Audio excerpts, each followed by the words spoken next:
Some men choose solitude because the world has taken too much from them. Caleb Stone had been that man for 15 years, living alone in the Wyoming mountains where no one could reach him. One frozen morning in 1882, he hears a woman's cry from the river below. He pulls her from the icy water and carries her to his cabin. Her name is Emma Clark. She's running from something just like him. The blizzard traps them together. She looks at him with grateful eyes and says, "You saved me, I'll save you from loneliness." He doesn't believe her. He's forgotten how to let anyone in. But can two people who've lost everything find something worth living for in each other? Before we jump back in, tell us where you're tuning in from, and if this story touches you, make sure you're subscribed, because tomorrow I've saved something extra special for you. The cabin sat in a clearing carved from pine and spruce, backed against a granite cliff that blocked the worst of the north wind. Smoke rose from the stone chimney in a steady gray column, the only sign of life for 20 miles in any direction. Inside, Caleb Stone moved through his morning routine with the practiced efficiency of a man who'd done the same things in the same order for more years than he cared to count. He was 42 years old, though the mountains had aged him in ways that had nothing to do with time.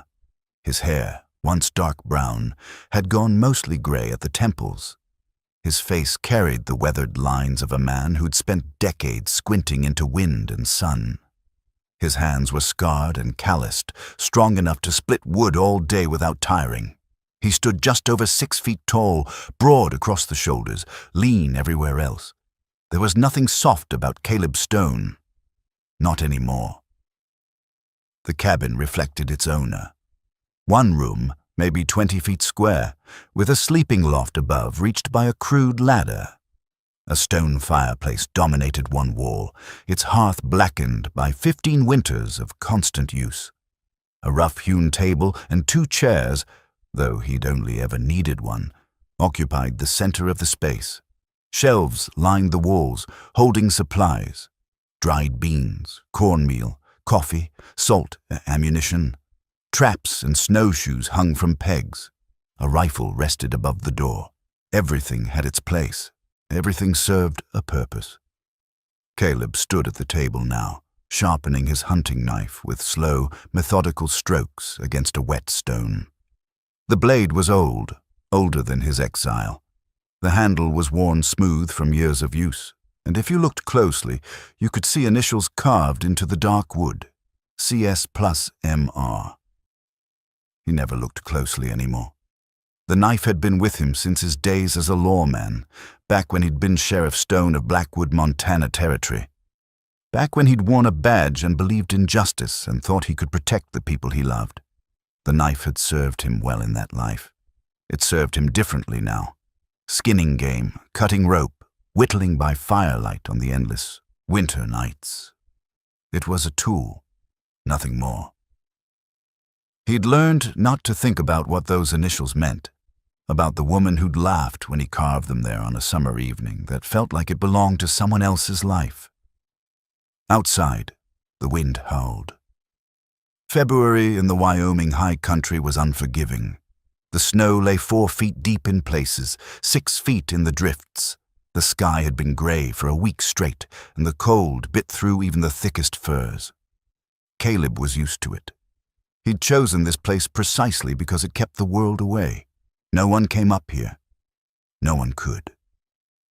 He set the knife aside and walked to the window, such as it was, a small opening covered with oiled hide that let in dim light, but kept out the worst of the cold. Through it, he could see the frozen creek that ran past his clearing, and beyond it, the dark wall of pines that climbed up toward the ridgeline. Somewhere down there, maybe 5 miles as the crow flew, the creek joined a larger river. He rarely went that far. There was no need. He turned back to the room, and that's when he saw her. Really saw her, for the first time since he'd pulled her from the river 3 days ago. She lay in his bed, the only bed, covered in every blanket and fur he owned. Her face was pale against the dark wolf pelts, but the deathly gray color had faded. Her breathing was steady now, Not the shallow, rattling gasps that had terrified him that first night. He'd done what he could, stripped off her frozen clothes, wrapped her in dry blankets, forced warm broth between her lips when she was barely conscious. He'd tended fevers before, back in his old life. He'd prayed, though he'd stopped believing his prayers did any good years ago. She was younger than him, maybe 30. Dark hair, long and tangled now, spread across his pillow. Even unconscious, even after nearly dying, there was something strong in her face. Not beautiful exactly, though she might have been once. Hardship had touched her, left its mark in the fine lines around her eyes and mouth. She'd known trouble. He recognized it because he carried the same marks himself. Caleb moved closer, checking her forehead with the back of his hand. No fever. That was good. The frostbite on her fingers and toes hadn't turned black. She'd keep them all, probably. He'd done everything right, kept her alive when she should have died in that river. Now what was he supposed to do with her? He hadn't spoken to another human being in more than a year. Before that, maybe once or twice a year, he'd trade furs at Fort Bridger, 60 miles south. He'd grunt responses to questions, take his supplies, leave before anyone could engage him in conversation. He'd built this life deliberately, stone by stone, mile by mile. Alone was safe. Alone meant you couldn't fail anyone, couldn't lose anyone, couldn't stand by helpless while the people you loved. He cut off the thought, automatic as breathing after all these years. Don't go there. Don't. Remember. Work. Stay busy. Survive. But now there was a woman in his bed, breathing his air, disrupting the careful balance he'd maintained for 15 years. He felt something crack inside him, something he'd thought was frozen solid. It felt like fear. Water. Her voice was barely a whisper, rough from disuse. Caleb turned sharply. Her eyes were open, dark brown, looking directly at him. Confused, but conscious. Alert. He grabbed the tin cup from the table, dipped it in the water bucket, and brought it to her. She tried to sit up, winced, fell back. He slid his arm behind her shoulders, supporting her weight, and held the cup to her lips. She drank greedily, water spilling down her chin. He pulled it back. Slow, he said. His own voice sounded strange to him, rusty. You'll make yourself sick. She looked at him, really looked at him, and something shifted in her expression. Not fear, exactly. Assessment. She was taking his measure, this rough mountain man in his cabin in the middle of nowhere. You saved my life, she said. Found you in the river. Couldn't just leave you. How long have I been here? 3 days. She closed her eyes, and he saw tears leak from the corners. 3 days, she repeated. Oh God, 3 days. There was something in her voice, some desperate urgency that made Caleb uncomfortable. He eased her back down onto the blankets and stepped away, putting distance between them. You need rest, he said. You nearly died. Another hour in that water and... I have to go. She tried to sit up again, and this time she made it, though her whole body shook with the effort. I have to get to Fort Bridger. I have to... You're not going anywhere. Caleb's voice was firm. There's a blizzard outside. Even if you were healthy, which you're not, you wouldn't make it a mile. The snow's over your head in places. You don't understand. Her voice broke. I have to get there. I have to get to my son. The words hung in the air between them. Son. She had a child somewhere. Caleb felt that crack inside him widen. Where is he? He asked, against his better judgment. Fort Bridger, with my husband's brother. He took him from me, said I wasn't fit, said I couldn't care for him properly. But I can. I will. I just need to get there. I need to show the territorial judge that I'm capable, that I have work, that I can... She was crying now, shaking not just from weakness, but from the force of her emotion. Caleb stood frozen, watching her fall apart in his bed, in his cabin, in the life he'd built specifically to avoid moments like this. Please, she said, looking up at him with those dark eyes full of desperate hope. Please, you saved my life. Help me save his." Caleb turned away, walked to the window, stared out at the white world beyond. The snow was still falling, the wind still howled. It would be weeks before the weather broke enough to travel, maybe longer. Behind him, he heard her crying, trying to muffle the sound in his blankets. He thought about the knife on the table, those carved initials he never looked at. He thought about a different woman, a different life, a different version of himself who'd believed he could protect the people who depended on him. He thought about failure and grief and the 15 years he'd spent running from both. "What's your name?" he asked, not turning around. "Emma," she said. "Emma Clark. I'm Caleb Stone. You can stay here until the weather breaks. Then we'll see about getting you to Fort Bridger." It wasn't a promise. It wasn't even a plan. It was just words, something to say to make her stop crying. But even as he said them, Caleb felt something shift in his carefully ordered world, felt the ice around his frozen heart begin, just barely, to crack. Outside, the blizzard raged on, burying the mountains deeper under snow, cutting them off from the world below. Inside the cabin, 2 broken people sat in silence, each carrying wounds they couldn't speak of, each running from pasts they couldn't escape. The knife lay on the table between them, its carved initials a reminder that some things, once marked, could never be unmade. Emma slept for another full day, her body demanding what it needed to heal. Caleb went about his routines, but everything felt different now. The cabin seemed smaller with another person in it. The silence felt heavier, weighted with unspoken things. He found himself listening for her breathing, checking on her more often than was necessary. It made him angry at himself, this concern for a stranger. On the 5th day, she was strong enough to sit at the table. Caleb had made venison stew, the same thing he'd been eating all winter, and she ate it like it was the finest meal she'd ever tasted. Color had returned to her cheeks. Her hands, bandaged where the frostbite had been worst, could hold a spoon. She was going to be fine, physically at least. "Tell me what happened," Caleb said, breaking the silence that had stretched between them through the meal. "How did you end up in that river?" Emma set down her spoon, her expression guarded. "I was traveling to Fort Bridger, alone. I hired a man with a wagon to take me over the mountain pass. The weather turned bad quickly. We tried to make it through anyway." She paused, staring down at her bowl. "The wagon went off the trail. I remember falling, hitting the ice, going under. The cold was—" She shuddered. "I don't remember anything else until I woke up here."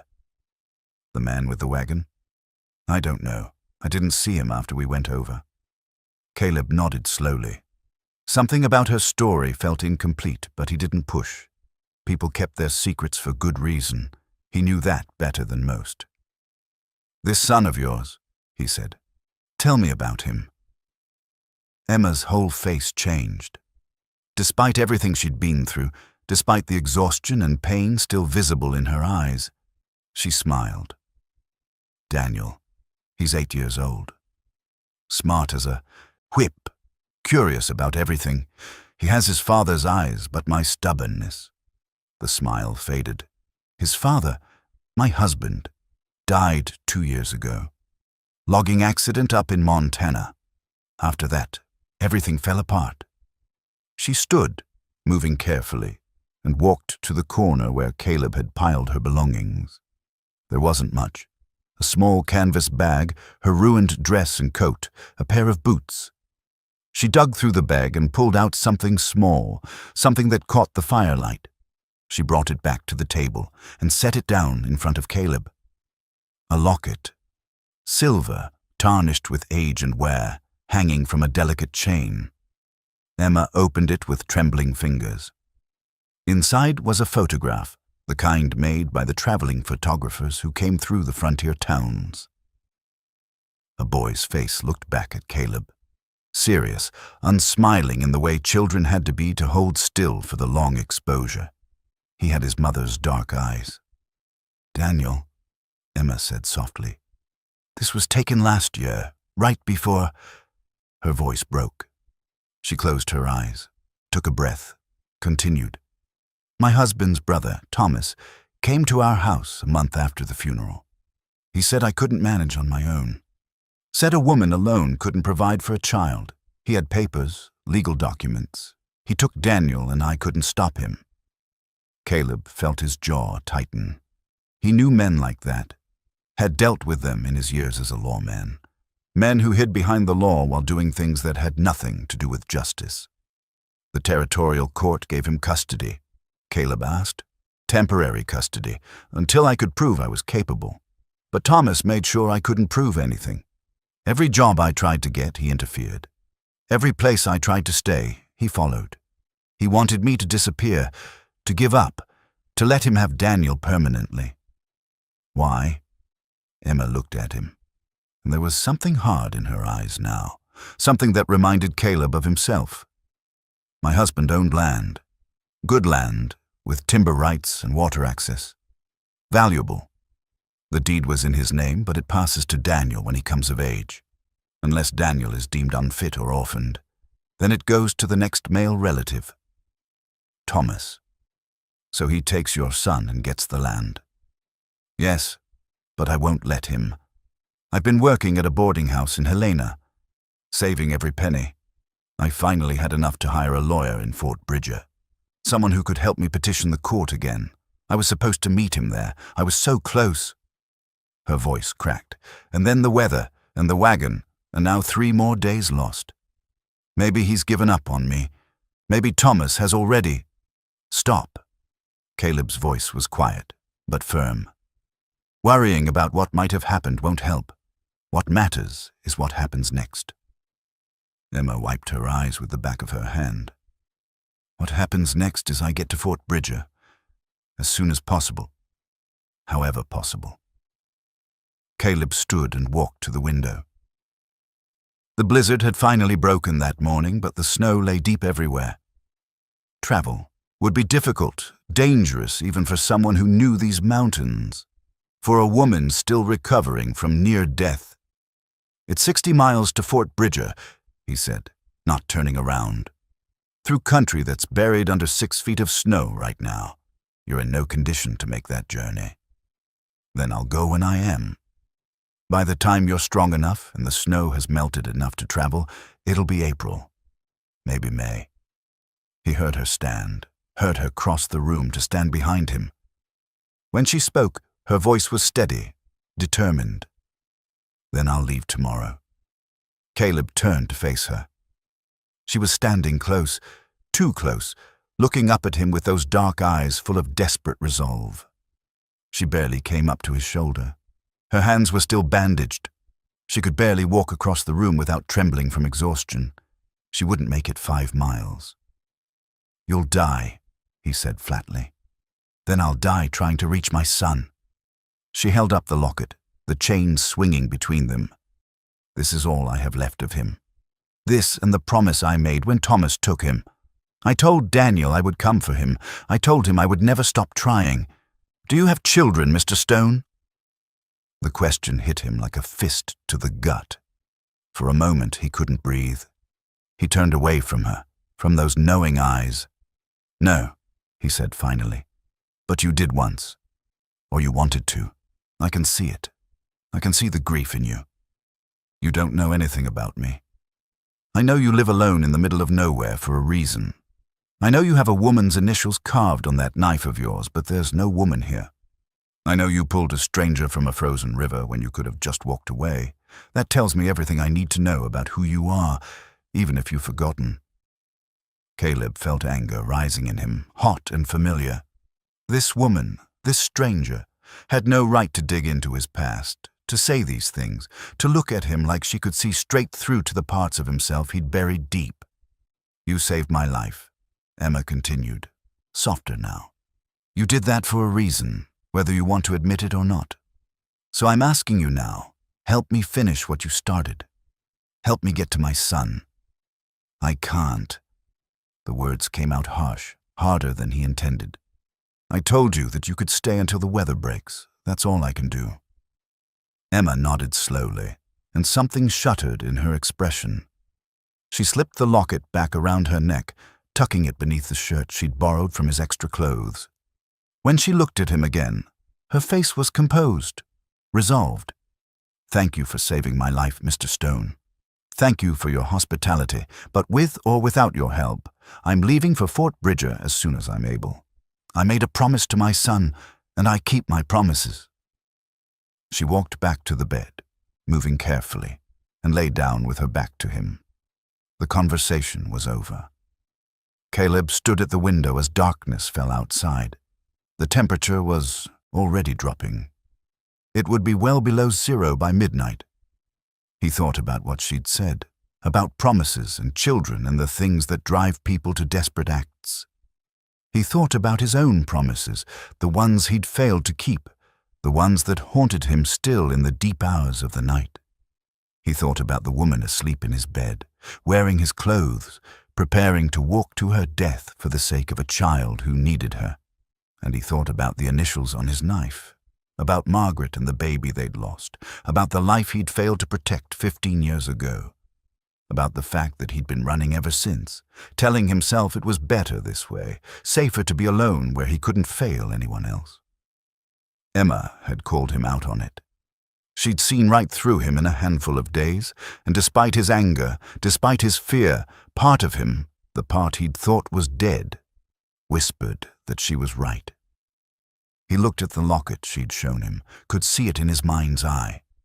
A boy's serious face, a mother's desperate love, a promise that mattered more than safety, more than fear, more than the very reasonable desire to stay alive. Outside, the stars emerged in a clear black sky. The storm had passed. By morning, Emma would be strong enough to try to leave, no matter what he said, and she would die in these mountains, frozen and alone, just like she'd nearly died in that river. Unless he did something about it. Caleb closed his eyes and felt the weight of decision settling on him like snow on a laden branch. He'd built this life to avoid exactly this kind of choice. But life, he was learning, had a way of finding you no matter how far you ran. The third week brought more than better weather. It brought change that neither of them had anticipated. Caleb was in the lean-to he'd built against the cabin's north wall, sorting through gear he hadn't touched in years. If they were going to make the journey to Fort Bridger, he'd need more than just his hunting rifle and knife. He'd need the tools of his old life, the life he'd walked away from 15 years ago. The wooden box was where he'd left it, buried under furs and traps and things he'd accumulated in his isolation. He brushed off the dust and opened it slowly, as if whatever was inside might bite him. In a way it would. The star badge lay on top, tarnished with age but still recognizable. Sheriff, Blackwood, Montana Territory. Beneath it, his old gun belt and revolver. A handful of wanted posters, yellowed and brittle. A leather-bound journal where he'd once kept notes on criminals and cases. And at the bottom, wrapped in cloth, a photograph. He didn't look at the photograph. He never did. He knew what it showed, himself and Margaret, taken the day they'd announced their engagement. They'd looked so young, so certain that the future held nothing but happiness. The photographer had told them not to smile. Exposures took too long, but you could see it in their eyes anyway. Joy, hope, love. Caleb rewrapped the photograph and put it back in the box, but he took out the badge, holding it in his palm. The metal was cold and heavy. It represented everything he'd been, everything he'd tried to become, and everything he'd failed at.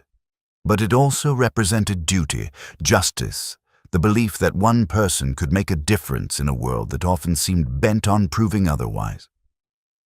"You kept it." He turned. Emma stood in the doorway of the lean-to, watching him. She'd gotten good at moving quietly. They both had, adjusting to the small space, learning each other's rhythms and boundaries. "I kept a lot of things I should have thrown away," Caleb said. Emma stepped inside, her breath misting in the cold air. She looked at the badge in his hand. "May I?" He handed it to her. She studied it, running her thumb over the engraved words. "Sheriff Stone," she read. "That was you. A lifetime ago." "Not so long." She looked up at him. "What made you think of getting this out now? If we're going up against your brother-in-law and his legal maneuvering, I thought it might help to remind people I wasn't always just a mountain hermit. A former lawman vouching for you might carry some weight with the territorial judge. You'd do that? Use your past to help me. That's why I got it out." Emma held the badge a moment longer, then gave it back to him. "Tell me something. Why did you really leave? It wasn't just grief, was it? There's something else." Caleb pinned the badge to his shirt. It fit like it had never been gone. "I told you, the gang that killed Margaret was never caught. I spent 2 years hunting them, and all I did was watch them slip through my fingers over and over. I couldn't protect her, couldn't bring her killers to justice, couldn't do the one thing a lawman is supposed to do. You couldn't save everyone. No one can. But I was supposed to save her." The words came out harder than he intended. "That was my job. As sheriff, as the man who loved her. I was supposed to keep her safe. Instead, she burned to death while I stood outside, held back by men who said it was too dangerous, that the building was already lost." He looked at Emma, needing her to understand. "I was a coward. I should have gone in anyway. Should have died trying. Instead, I let them hold me back, and I've been living with that choice ever since. That's not cowardice. That's survival. Is there a difference?" Emma stepped closer, and Caleb could see his own reflection in her dark eyes. Yes, a coward would have gone back to that same town, worn that same badge, and pretended nothing had changed. You left because you knew you'd become something you didn't want to be. That takes courage. Or it's just running away. Sometimes running away is the bravest thing you can do. Emma touched the badge on his shirt. But coming back, facing the things you've been running from, that's braver still. They stood, close in the small space of the lean-to, their breath mingling in the cold air. Caleb was acutely aware of her hand on his chest, of the way she was looking at him like she could see straight through to his bones, like she knew him better than he knew himself. "I'm not coming back," he said quietly. "I'm just helping you. After that, I'm going back to my mountain." "Are you sure about that?" "Yes." But even as he said it, Caleb felt the lie of it. Something had shifted in these weeks. The isolation he'd built so carefully, the walls he'd erected around his heart. Emma had slipped through them like water through stone, patient and persistent, and impossible to keep out. Emma seemed to read his thoughts. She smiled, sad and knowing. "You're a good man, Caleb Stone. I think you've forgotten that, but I haven't." She turned and left the lean-to, and Caleb stood alone with his badge and his old gun, and all the ghosts of his former life. He strapped on the gun belt. It fit perfectly, muscle memory guiding his hands through the familiar motions. He checked the revolver, loaded it, holstered it. The weight on his hip felt right in a way nothing had felt right in years. That evening, he taught Emma to shoot properly. They set up targets against the tree line, old pieces of wood marked with charcoal. He showed her how to stand, how to aim, how to breathe and squeeze rather than pull the trigger. She was a natural, or maybe just determined. Her shots grouped tight, even from a distance. "Your father taught you well," Caleb said, impressed despite himself. "My father taught me survival. You're teaching me something else." "What's that?" "How to fight back." As the sun set, painting the snow pink and gold, they stood side by side shooting at targets, and Caleb realized, with a mix of fear and something that might have been joy, that he was teaching her more than how to shoot. He was teaching her that she didn't have to face her battles alone, that sometimes strength came from knowing when to ask for help. And she was teaching him something too, that running from grief didn't heal it, that isolation wasn't safety, that maybe, just maybe, he deserved a second chance at something like happiness.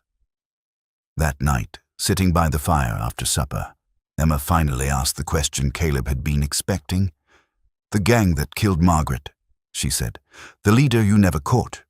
You said his name was Thomas Garrett." "Yes." Emma reached for the locket around her neck, opened it, stared at her son's photograph. "My brother-in-law's name is Thomas Clark, but before he came to Montana, before he married into respectability and land rights, he went by a different name." She looked up at Caleb, her face pale.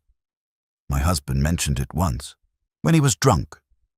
Said his brother had a colorful past, a name he'd left behind." Caleb felt ice settle in his gut. "What name?" "Garrett. Thomas Garrett." The world seemed to stop. The fire crackled. The wind whispered outside. And Caleb stared at Emma, understanding dawning like a terrible sunrise. The man who had killed Margaret. The man he'd spent 2 years hunting. The man who'd gotten away. That man had Emma's son. The revelation hung between them like smoke from a gunshot. Caleb stood frozen, the name echoing in his mind. Thomas Garrett, the ghost he'd chased for 2 years, the man responsible for Margaret's death. That man had become respectable, taken a new name, married into a Montana family. And now he had Emma's son. "Are you certain?" Caleb's voice was steady, but Emma could hear the rage beneath it, controlled but barely. "James talked about it when he was drunk, said his older brother had wild years before settling down, that Thomas had been part of some gang down in the territories, got out before things went bad, changed his name, came to Montana looking for a fresh start." Emma's hands trembled as she closed the locket. James thought it was funny. Proof that even outlaws could become respectable if they played their cards right. Caleb walked to the window, stared out at the darkness. His mind was racing, fitting pieces together. Thomas Garrett disappears from the territories in 1867. Thomas Clark appears in Montana around the same time, marries into a family with land and connections, waits, plans. And when his younger brother dies, he sees an opportunity. Take the boy, take the land, eliminate any obstacles, including Emma. "The wagon accident," Caleb said, turning back to her. "It wasn't an accident." Emma had gone pale. "What do you mean?" "Think about it. You're traveling to Fort Bridger to meet a lawyer who can help you. Thomas knows this. He has to. He's been watching you, interfering with your work, making sure you stay powerless. Then suddenly you're on the move, and if you reach that lawyer, if you present your case to the judge, you might actually win. So what does he do? He makes sure I never get there." Emma's voice was barely a whisper. "The man with the wagon. Thomas could have paid him. Could have told him to make it look like an accident. Weather was bad anyway. Easy to claim the wagon slipped on ice. You go into the river, you die, and Thomas is the grieving uncle with full custody of a valuable piece of property. But I survived. You pulled me out. Yes, which means Thomas thinks you're dead. For now." Caleb came back to the table, sat down across from her. "Emma, this changes everything. We're not just going to Fort Bridger to argue your case in court. We're going to confront a man who's tried to kill you once already. A man who won't hesitate to do it again." Emma met his eyes, and he saw not fear but determination. "Then we'd better make sure we get to him before he knows I'm alive. This isn't a game.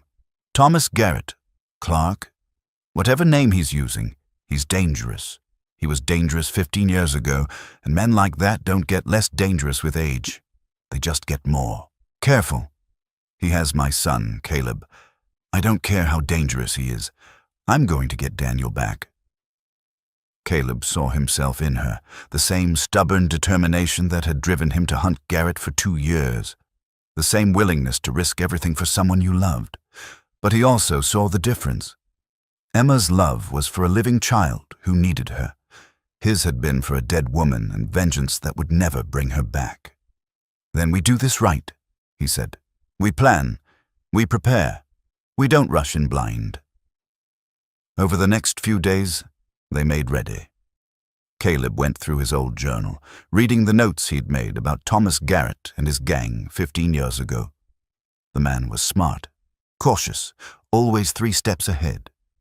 He used other people to do his dirty work, never took unnecessary risks, and he was absolutely ruthless when it came to protecting his interests. Emma shared everything she knew about Thomas Clark, his house in Fort Bridger, his business interests, a trading post, some mining claims, his reputation as a respectable member of the community, the way he had manipulated the courts to get custody of Daniel, using his dead brother's name and his own carefully constructed image. "He keeps Daniel at the house," Emma said.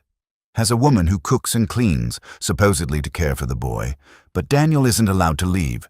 Thomas says it's for his safety, but it's to control him," Caleb finished. "Keep him isolated, dependent. Make sure he doesn't tell anyone anything that might complicate Thomas's claim." They packed supplies for the journey. Caleb selected weapons: his rifle, his revolver, a spare pistol for Emma. Ammunition, his badge. The wanted poster he'd kept all these years, yellowed but still legible, showing Thomas Garrett's face and crimes. One evening, as they worked side by side preparing for departure, Emma found something in the bottom of Caleb's trunk. A small wooden box, delicate and carefully crafted. She opened it before thinking, and music filled the cabin. A lullaby, sweet and sad, played by a mechanism inside. Caleb looked up from cleaning his rifle, saw what she held, and went very still. "I'm sorry," Emma said quickly. "I shouldn't have." "It's all right." Caleb set down the rifle and came to her. "That was Margaret's. I gave it to her when she told me about the baby. She loved music boxes. Said they reminded her of her childhood." The lullaby played on, filling the space between them. Emma closed the box carefully, but Caleb reached out and opened it again. "Let it play," he said. They stood together, listening to the simple melody. And for the first time since Margaret's death, Caleb felt something other than pain when he thought of her.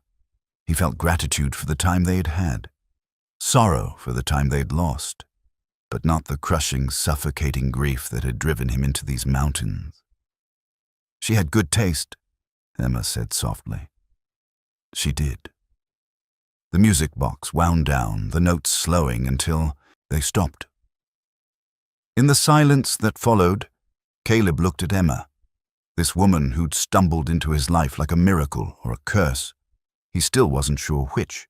Who'd cracked open his carefully constructed isolation, who'd given him a reason to care again, even though caring meant opening himself to loss. "When we get to Fort Bridger," Emma said, "when we face Thomas, I need you to promise me something."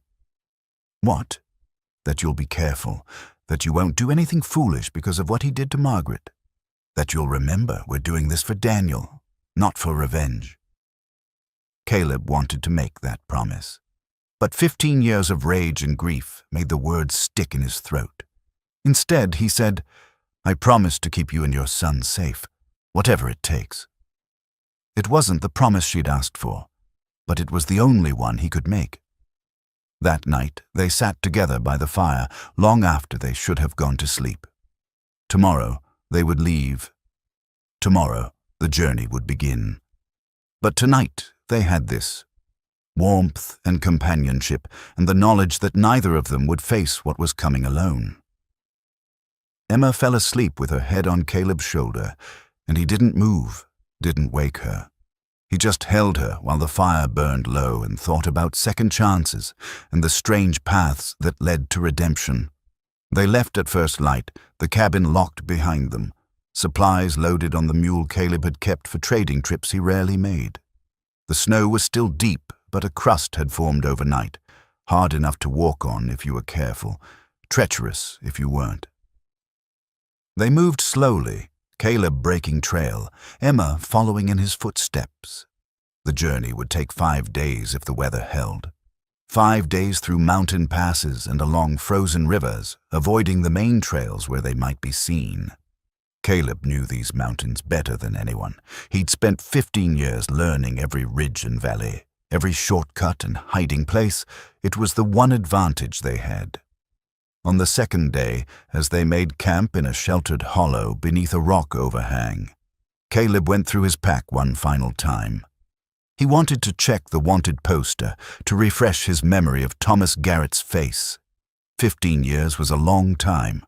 Men changed, but some things, the eyes, the shape of a jaw, the way someone held themselves, those things stayed the same. He pulled out the oilcloth bundle where he kept his old papers. The wanted poster was on top, but beneath it was something he'd forgotten was there. Another poster, dated a year later, and another. He spread them out on a flat rock, and ice formed in his gut. Thomas Garrett, wanted for robbery, murder, arson. That was the poster he remembered. But these others, these showed the full scope of what Garrett had done. Not just one crime, but dozens. Towns terrorized up and down the territories, banks robbed, people killed. And there, in the third poster, a detail that made Caleb's blood run cold. Last, seen traveling with a young boy, approximately 6 years of age. Boy believed to be son of a previous victim. Garrett known to use children as leverage and cover. Emma came to look over his shoulder, carrying firewood. She saw the posters and went very still. "He's done this before," she whispered. Caleb spread out the posters, reading them more carefully now, seeing the pattern. Thomas Garrett wasn't just an outlaw. He was something worse, a man who specialized in destroying families, in taking children and using them as tools. After each robbery, each killing, witnesses reported seeing him with different children. Sometimes boys, sometimes girls. They'd disappear after a few months, and new children would appear. "What happened to them?" Emma asked, though her voice said she already knew the answer. "Nothing good." Caleb's hands were shaking. He'd known Garrett was ruthless, but this was evil on a scale he'd never fully understood. He'd use them as shields, as bait, make people think he was a family man, harmless. Then when the job was done, "Stop." Emma's voice cracked. "Just stop. I can't hear this." But there was more. Caleb found it in the last poster, dated 1868, a year after Margaret's death. The gang had been spotted in Montana Territory. Thomas Garrett and his brother, James Garrett. Both wanted, both dangerous. "James," Caleb said slowly, looking up at Emma. "Your husband. He wasn't just Thomas's brother. He was part of the gang." Emma shook her head, backing away. "No. James wasn't. He couldn't have." "Look at the poster, Emma. James Garrett, wanted in connection with multiple robberies and murders. The younger brother, 23 years old in 1868. That would make him the right age to be my husband." Emma sat down hard on a fallen log. "But he told me. He said he came from a respectable family back east, that he'd come west to make his fortune in timber. He never said anything about being an outlaw, about running with his brother's gang." Caleb gathered up the posters. Men like that don't advertise their past. They reinvent themselves. Thomas did it first, creating the Clark identity. James followed later, used the same last name, claimed to be Thomas's younger brother from back east. No one questioned it because no one knew to question it. Emma was crying now, quiet tears running down her face.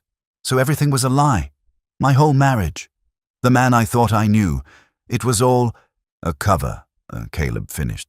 "Thomas sent his brother to marry into your family, to get close to your father's land holdings.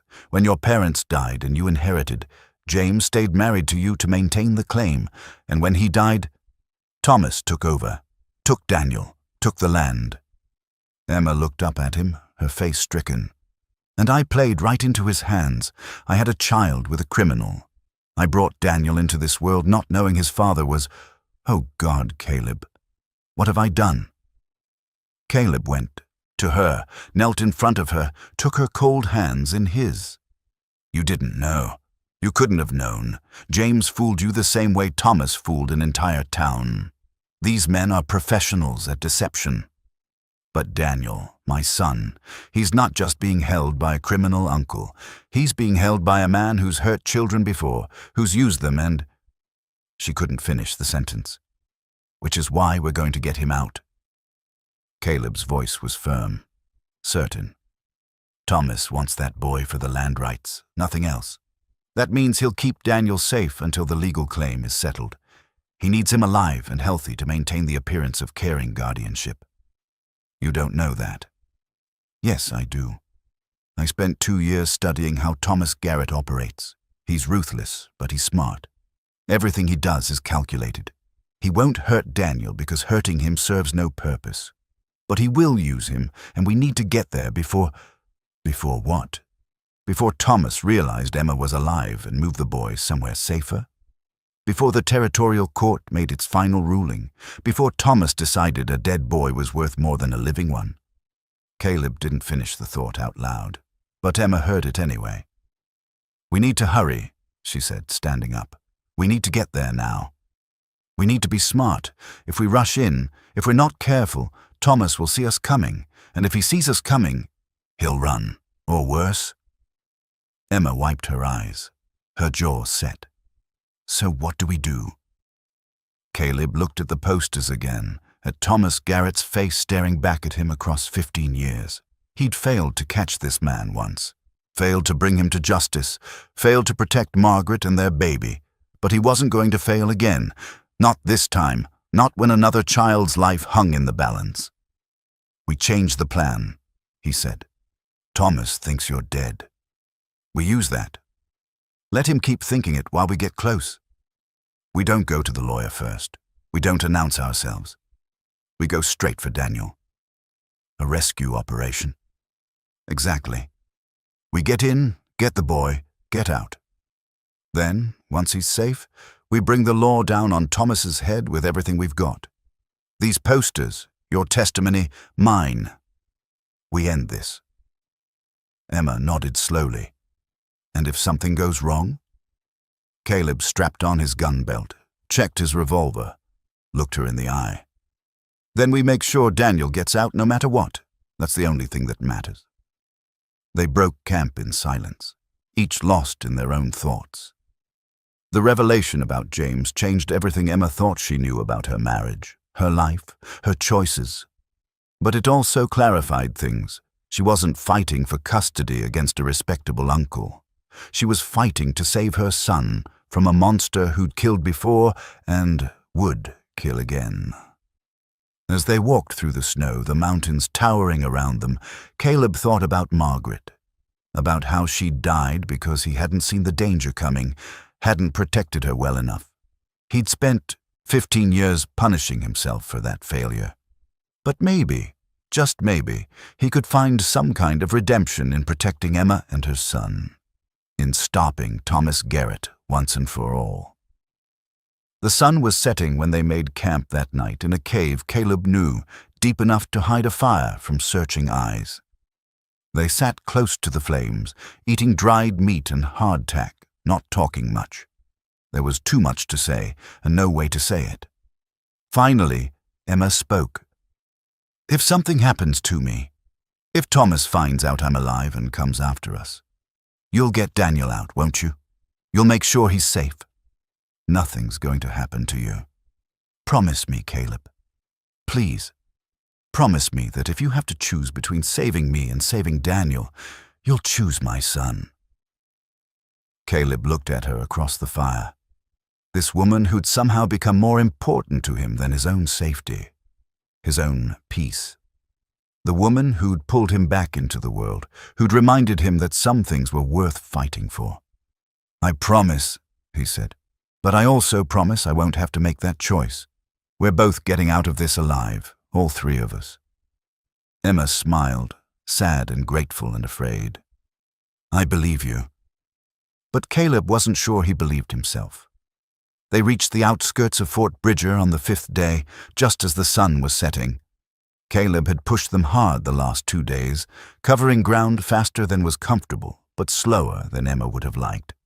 Every mile brought them closer to Daniel, but also closer to Thomas Garrett, a man who'd evaded justice for 15 years and wouldn't hesitate to kill again if his carefully constructed new life was threatened. Fort Bridger wasn't much to look at. A trading post that had grown into a small settlement, maybe 300 people if you counted the outlying ranchers and trappers who came in for supplies. But it was big enough to hide in, big enough for Thomas Clark to maintain his respectable facade while conducting whatever business kept him wealthy. Caleb led them to high ground overlooking the town, a ridge that gave a clear view of the main street and buildings below. They made camp in a thick stand of pine. No fire, eating cold rations while they watched the settlement through Caleb's old spyglass. "There," Emma said, pointing to a large house at the eastern edge of town. "That's Thomas's house. 2 stories, white paint, green shutters. I saw it once, before everything." Caleb focused the spyglass on the house. It was nicer than most buildings in town, set back from the street with a fence around the property. Smoke rose from 2 chimneys. Light glowed in several windows. As he watched, a woman came out the back door and dumped wash water, then hurried back inside against the cold. "The housekeeper," Emma said. "Mrs. Henshaw. She's older, a widow. Thomas hired her to care for Daniel, make things look proper." "Does she know what Thomas really is?" "I don't think so. She's just a woman who needs work, grateful for employment. Thomas is good at that, using people's needs against them." They watched for another hour as night fell completely. Lamps were lit in the house. Shadows moved behind curtains. Then, in an upstairs window, a smaller shadow appeared, a child's silhouette, standing still looking out at the darkening mountains. Emma made a sound, half gasp, half sob.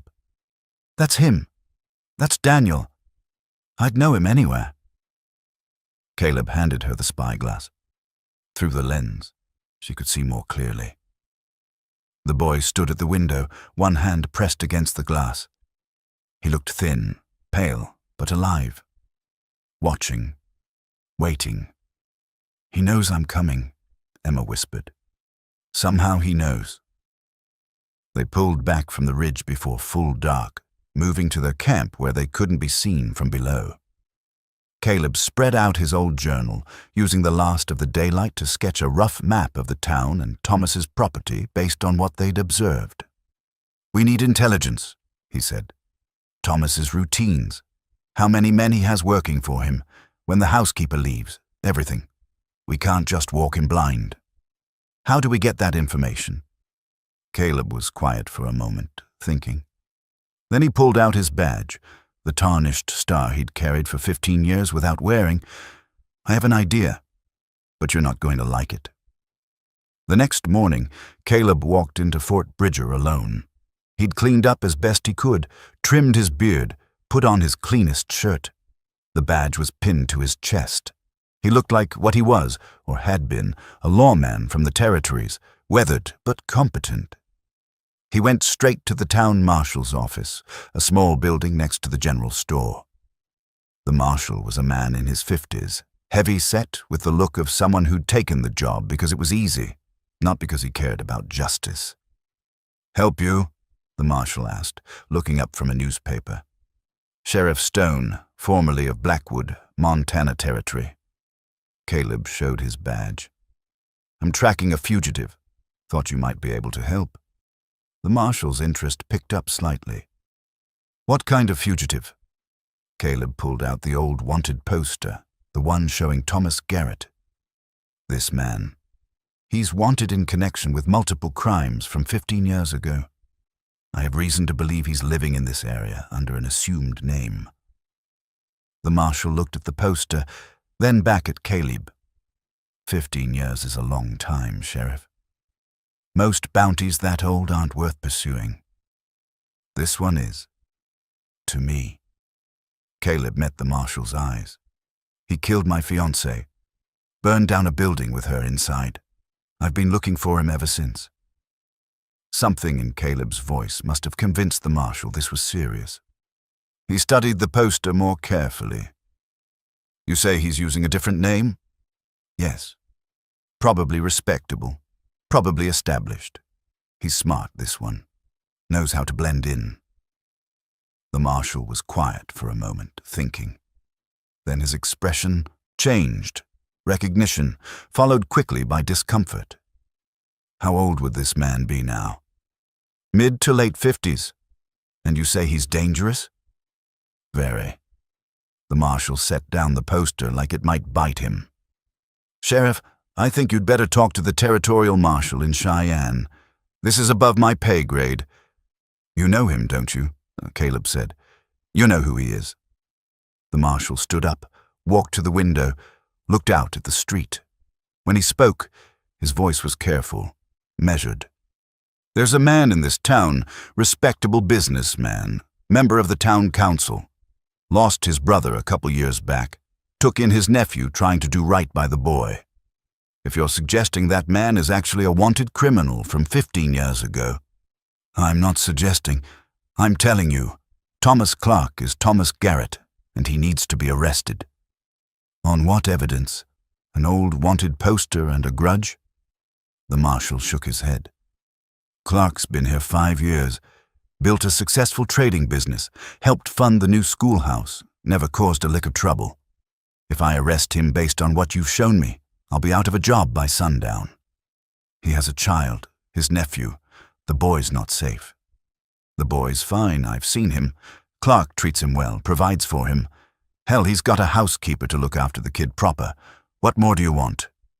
Caleb felt his temper rising but forced it down. Getting angry wouldn't help. "I want you to do your job. I want you to investigate a credible lead on a wanted fugitive. And I want to keep my position and not stir up trouble where there isn't any." The marshal walked back to his desk. "I'll tell you what, Sheriff Stone. You get me more evidence, something concrete, something recent, and I'll look into it. But right now, all you've got is an old poster and a hunch. That's not enough." Caleb recognized a brick wall when he hit one. He took back the poster, tucked it in his coat. "Thank you for your time, Marshal." "Word of advice," the marshal called as Caleb reached the door. "Be careful who you accuse in this town. Thomas Clark has friends. Powerful friends. You go around making wild claims, you might find yourself in a cell instead of behind a badge." Caleb left the marshal's office and walked back into the cold morning air. So Thomas had corrupted the local law, or at least intimidated them enough that they wouldn't act. That changed things. They couldn't count on official help. They were on their own. He spent the rest of the day gathering information carefully. He visited the trading post, not Thomas's, but the competitor across the street. He talked to the shopkeeper, asked casual questions about businesses in town, about Thomas Clark's operation. The shopkeeper was happy to gossip, especially about a competitor. "Clark runs a tight operation," the man said. "Always has goods when others don't. Always pays his suppliers on time. Keeps to himself mostly, except for town council meetings. Has a couple of men who work for him. Rough types, but they keep the peace." "Rough types?" "Ex-soldiers, maybe, or hired guns. Hard to say. They don't cause trouble. Just hang around Clark's property. Help with shipments. One of them's always at the house, though. Day and night. Makes you wonder what he's protecting." "What about the boy? His nephew?" The shopkeeper's expression softened. "Sad situation, that. Kid lost his parents. Clark took him in. Though I don't see the boy much. Clark keeps him close. Says it's for his safety. Some folks think it's a bit much, but who am I to judge how a man raises his kin?" Caleb bought some supplies he didn't need and left. The picture was becoming clearer. Thomas had guards, probably men who knew his real identity and were paid well to keep quiet. The boy was essentially a prisoner, though no one in town saw it that way. They saw a respectable man caring for his orphaned nephew. He met Emma after dark at a rendezvous point they'd agreed on, an abandoned trapper's cabin a mile from town. She'd stayed hidden all day, nearly mad with the need to do something, to act, to get her son back. The local law won't help, Caleb reported. Thomas has them convinced he's respectable or too afraid to act. Either way, we're on our own. Then what do we do? Caleb spread out his notes, everything he'd learned. Thomas has 2 guards, probably armed, watching the house in shifts. The housekeeper leaves every evening at 6, comes back at dawn to make breakfast. That gives us a window between 6 and midnight before the town settles down completely. Dark enough for cover, early enough that Thomas might not be fully alert. We go in tonight. Tomorrow night. I need to scout the property more carefully, find the best approach, identify weaknesses. He looked at her. And we need to prepare for what comes after. Once we take Daniel, Thomas will come for us. We'll need a head start, a place to hide until we can get to Cheyenne and the territorial marshal. Emma nodded, her face set with determination. I'm ready. Are you? Caleb asked quietly. Because once we do this, there's no going back. We'll be fugitives, technically. Kidnappers, in the eyes of the law, at least until we can prove Thomas is Garrett. We'll be running with a boy who hasn't seen his mother in months, who might not even recognize you, through winter country with armed men hunting us. You need to be sure. I've been sure since the day Thomas took my son. Emma met his eyes. I'll do whatever it takes. Break whatever laws I have to break. Risk whatever I have to risk. Daniel is my child, and I'm bringing him home.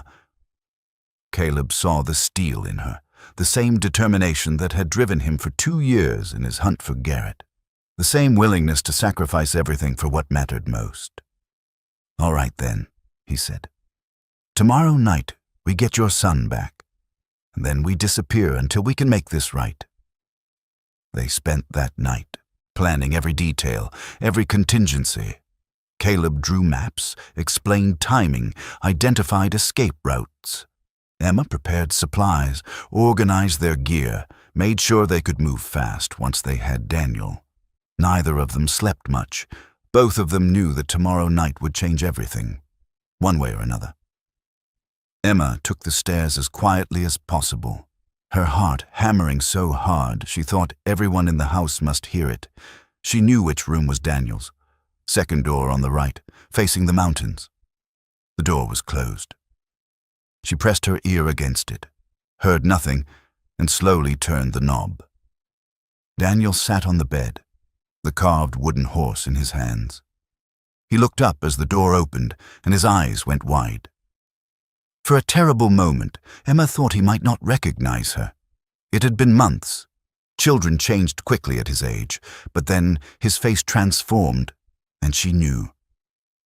"Mama," he whispered. Emma crossed the room in 3 steps and pulled him into her arms, pressing her hand over his mouth gently. "Quiet, sweetheart. We have to be very quiet. We're leaving, but we have to go now." Daniel nodded against her shoulder, trembling. She could feel how thin he'd gotten, could smell the soap Mrs. Henshaw used, could sense his fear and relief and confusion all mixed together. Her sons, her boy, finally. She pulled back, looked at his face. "Are you hurt? Has Thomas hurt you?" Daniel shook his head. "He's mean sometimes. Says bad things about you, but he doesn't hit me or anything." "Good. That's good." Emma grabbed his coat from a hook on the wall. "Put this on, quickly."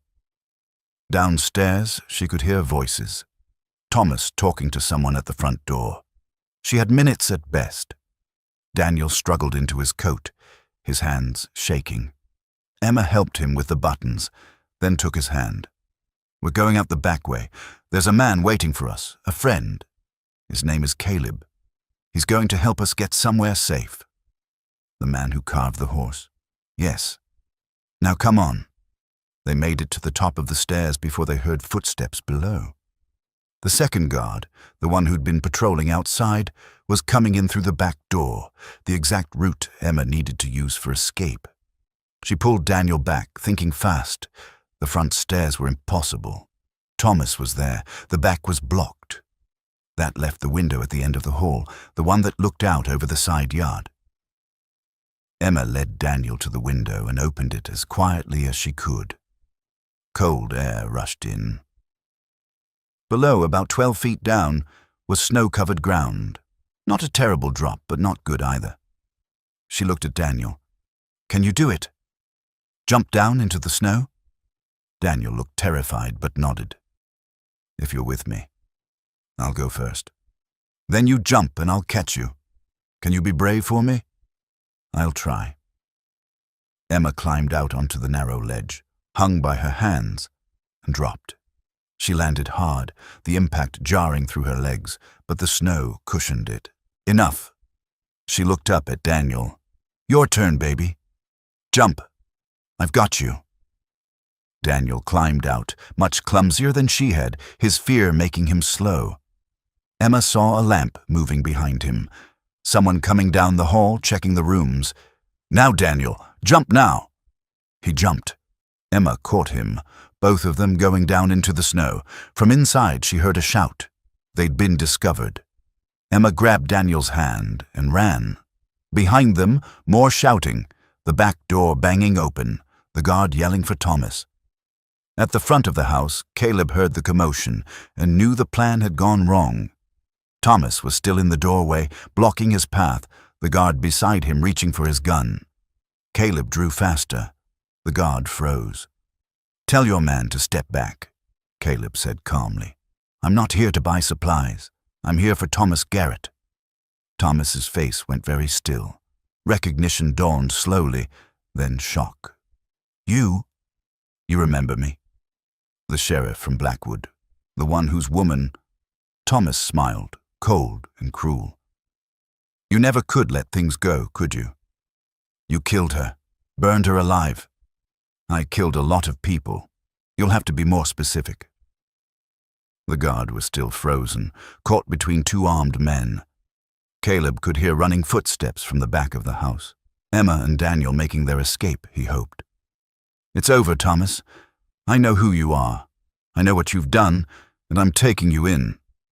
"On what authority? You're not a sheriff anymore. You're just a bitter old man with a grudge." "I'm a citizen making an arrest, and if you resist—" Caleb let the implication hang. Thomas laughed. "You think you can just walk in here and take me? I've built a life in this town. I have friends, power. You have nothing. I have the truth, and your nephew's mother, and enough evidence to hang you 3 times over." Thomas's expression changed. "Emma, she's alive. That's impossible. You killed the wrong woman in that river, or rather, you failed to kill her. She's taking her son back, and then she's going to testify against you for everything you've done." The second guard came running from the back, breathing hard. "Boss, the boy's gone. The woman took him out the window." Thomas's face went red with rage.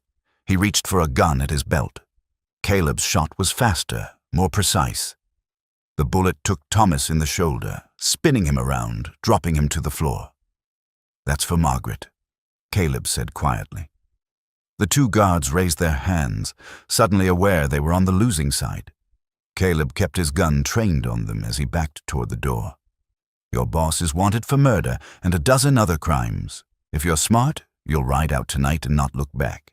If you're not, you'll hang alongside him." He reached the door, stepped out into the night, and ran.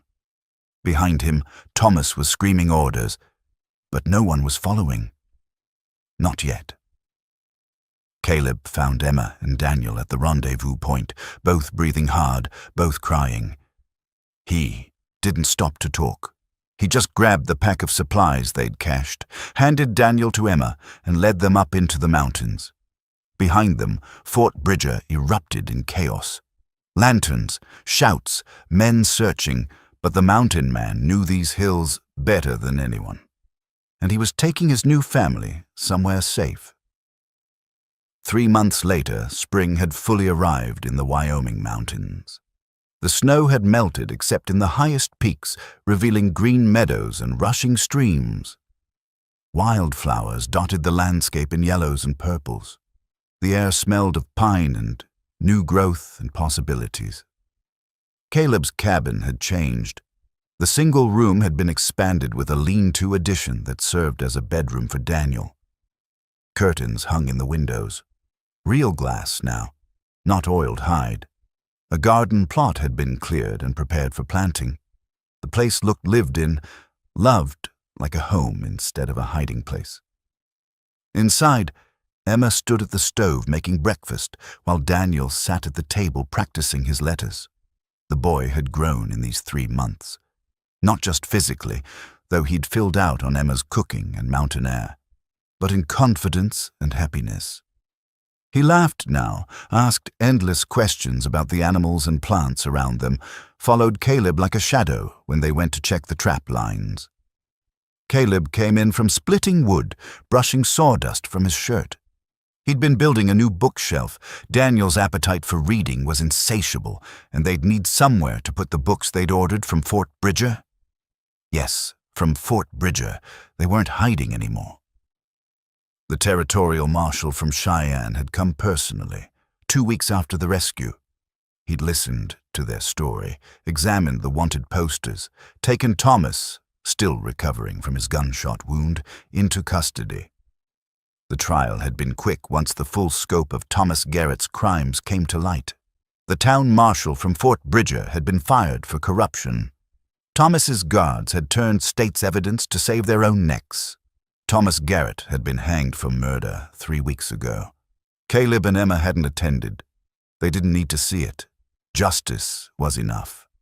The legal papers had come yesterday, delivered by a lawyer from Cheyenne, not Blackwood, who turned out to be another of Thomas's paid men, but a real lawyer working for the territorial court.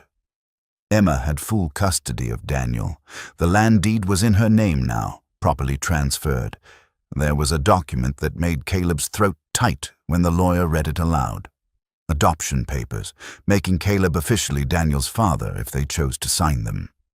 "We don't have to decide now," Emma had said, seeing his expression. But Caleb had taken the pen and signed without hesitation. This boy, this family, they'd saved him as much as he'd saved them. Now watching Emma cook and Daniel practice his letters, Caleb felt something he hadn't felt in 15 years. Peace. Not the empty peace of isolation, but the full, complicated, wonderful peace of being part of something larger than yourself.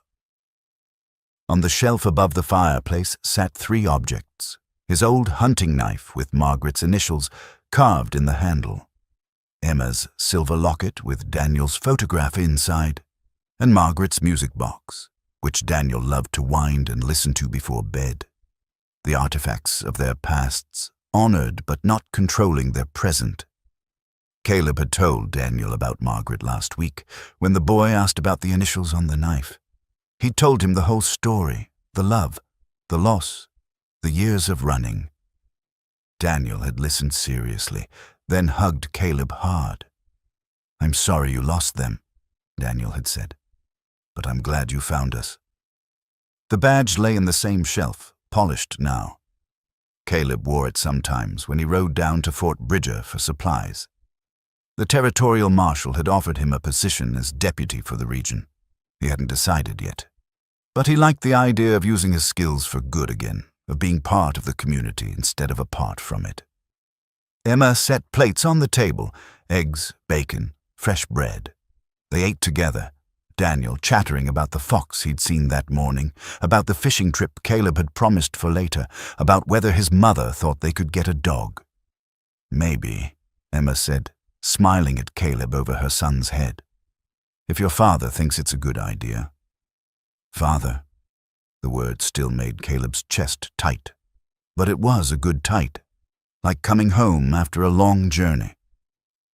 After breakfast, Daniel ran outside to play. Emma and Caleb stood at the window watching him, her hand in his. They'd been married for a month now, a quiet ceremony in Cheyenne with just the judge and a few witnesses. Emma wore a new ring on her left hand, one Caleb had bought with money from selling furs. She'd cried when he gave it to her, said it was the first time anyone had given her something that was just hers, freely offered with love. "He's happy," Emma said, watching Daniel chase after a grasshopper. "So are you." So are you. She looked up at him. Are you sure about this? About staying here, building this life? You worked so hard to get away from everything. I was running from grief, Caleb said. But you taught me the difference between running away and moving forward. I'm not running anymore. Emma leaned into him and he wrapped his arms around her. Through the window, they watched their son play in the mountain meadow, safe and loved and free. You know, Emma said, when I made that promise in your cabin that I would save you from loneliness, I had no idea how. And now? Now I think we saved each other. You pulled me from the river, but I pulled you back to life. Fair trade, I'd say. Caleb kissed the top of her head. Better than fair. That evening, as the sun set behind the peaks and painted the sky in shades of gold and pink, the three of them sat on the porch Caleb had built. Daniel was drowsy, leaning against Emma. Caleb held them both, his family, and felt the weight of the badge in his pocket. Not a burden this time, but a choice. Some men choose solitude because the world has taken too much from them, but some men learn that the hardest winters lead to the most beautiful springs. That family isn't just blood, but choice and commitment. That rescue can cut both ways, and sometimes the person you save ends up saving you right back. Caleb Stone had been that first kind of man for 15 years. But now, holding Emma and Daniel close while the mountains stood watch around them, he was something better. He was home.